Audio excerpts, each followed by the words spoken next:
ओम श्रीमद् वाल्मीकि रामायणे युद्धकांडे त्रयोविंशः सर्गः। श्रीराम का लक्ष्मण से उत्पात सूचक लक्षणों का वर्णन और लंका पर आक्रमण।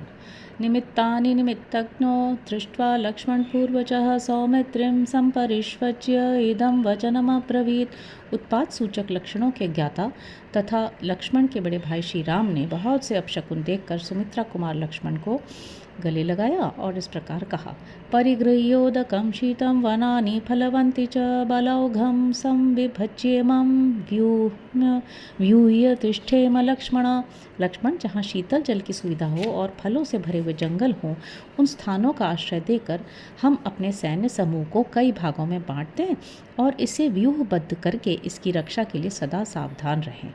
लोकक्षयकरं भीमं भयं पश्याम्यु उपस्थितं प्रबर्हणं प्रवीराणां वृक्षवानररक्षसां। मैं देखता हूँ समस्त लोकों का संहार करने वाला भीषण भय उपस्थित हुआ है, जो रीछों, वानरों और राक्षसों के प्रमुख वीरों के विनाश का सूचक है। वाताश्च कलुषावान्ति कंपते च वसुंधरा पर्वताग्राणि वेपन्ते पतन्ति च महीरुह्यः। धूल से भरी हुई प्रचंड वायु चल रही है, धरती कांपती है, पर्वतों के शिखर हिल रहे हैं और पेड़ गिर रहे हैं। मेघाः क्रव्यात् संकाशाः परुषाः परुषस्वनाः क्रूराः क्रूरं प्रवर्षन्ति मिश्रम शोणितबिन्दुभिः। मेघों की घटा घिराई है, जो मांसभक्षी राक्षसों के समान दिखाई देती है। वे मेघ देखने में तो क्रूर हैं ही, इनकी गर्जना भी बड़ी कठोर है। ये क्रूरतापूर्वक रक्त की बूंदों से मिली हुई जल की वर्षा करते हैं। रक्तचंदन संकाशा संध्या परमदारुणा ज्वलतः प्रपद्येत आदित्याद अग्निमंडलम। यह संध्या लाल चंदन के समान कांति धारण करके बड़ी भयंकर दिखाई देती है। प्रज्वलित सूर्य से ये आग की ज्वालाएं टूट टूट कर गिर रही हैं।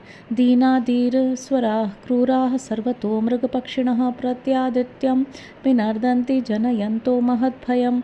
क्रूर पशु और पक्षी दीन आकार धारण कर सूर्य की ओर मुँह करके दीनतापूर्वक स्वर में चीत्कार करते हुए महान भय उत्पन्न कर रहे हैं।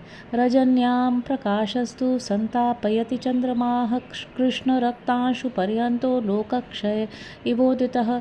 रात में भी चंद्रमा पूर्णतः प्रकाशित नहीं होते और अपने स्वभाव के विपरीत ताप दे रहे हैं। ये काली और लाल किरणों से व्याप्त हो इस तरह उदित हुए हैं मानो जगत के प्रलय का काल आ पहुँचा हो। ह्रस्वो वृक्षो प्रशस्तश्च परिवेशस्तु लोहितः आदित्ये विमले नीलम लक्ष्मण दृश्यते। लक्ष्मण, निर्मल सूर्यमंडल में नीला चिन्ह दिखाई देता है। सूर्य के चारों ओर ऐसा घिरा पड़ा है जो छोटा, रूखा, अशुभ और लाल है।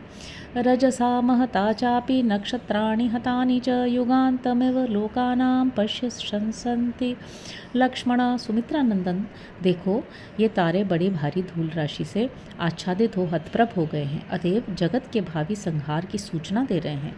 काकाहर्ष्ये नास्तथा नीचा गृधा परिपतन्ति च शिवाश्चाप्य शुभान् नादान् नदन्ति सुमहाभयान्। कौवे, बाज तथा अधम गीध चारों ओर उड़ रहे हैं और सियारी ने अशुभ सूचक महाभयंकर बोली बोल रही हैं। शैलैः शूलैश्च खड्गैश्च विमुक्तैः कपिराक्षसैः भविष्यत्यावृता भूमिर्मास शोणितकर्दमा। जान पड़ता है वानरों और राक्षसों के चलाए हुए शिलाखंडों, शूलों और तलवारों से यह सारी भूमि पट जाएगी और यहाँ मांस और रक्त की कीच जम जाएगी। क्षिप्रमैत्येव दुर्धर्षां पुरीं रावणपालिताम् अभियां जवे नैव सर्वैर्हरिभिरावृताः। हम लोग आज ही जितनी जल्दी हो सके इस रावण पालित दुर्जय नगरी लंका पर समस्त वानरों के साथ वेगपूर्वक धावा बोल दें। इत्येव मुक्त्वा धन्वी स राम संग्राम धर्षणः प्रतस्थे पुरतो रामो लंकामभिमुखो विभुः। ऐसा कहकर संग्राम विजयी भगवान श्री राम हाथ में धनुष लिए सबसे आगे लंकापुरी की ओर प्रस्थित हुए। सविभीषण सुग्रीवाः सर्वे ते वानरषभाः प्रतस्थिरे विनर्दन्तो धृतानां दुशतां वधे। फिर विभीषण और सुग्रीव के साथ वे सभी श्रेष्ठ वानर गर्जना करते हुए युद्ध का ही निश्चय रखने वाले शत्रुओं का वध करने के लिए आगे बढ़े। राघवस्य प्रियार्थं तु सुतरां वीरशालिनां हरीणां कर्म चेष्टाभिस्तुतोष रघुनंदनः। वे सब के सब रघुनाथ जी का प्रिय करना चाहते थे। उन बलशाली वानरों के कर्मों और चेष्टाओं से रघुकुल नंदन श्री राम को बड़ा संतोष हुआ। इत्यार्षे श्रीमद् रामायणे वाल्मीकि आदि काव्ये युद्धकांडे त्रयोविंशः सर्ग। इस प्रकार श्री वाल्मीकि निर्मित आर्ष रामायण आदि काव्य के युद्ध कांड में 23वां सर्ग पूरा हुआ। हरि ओम।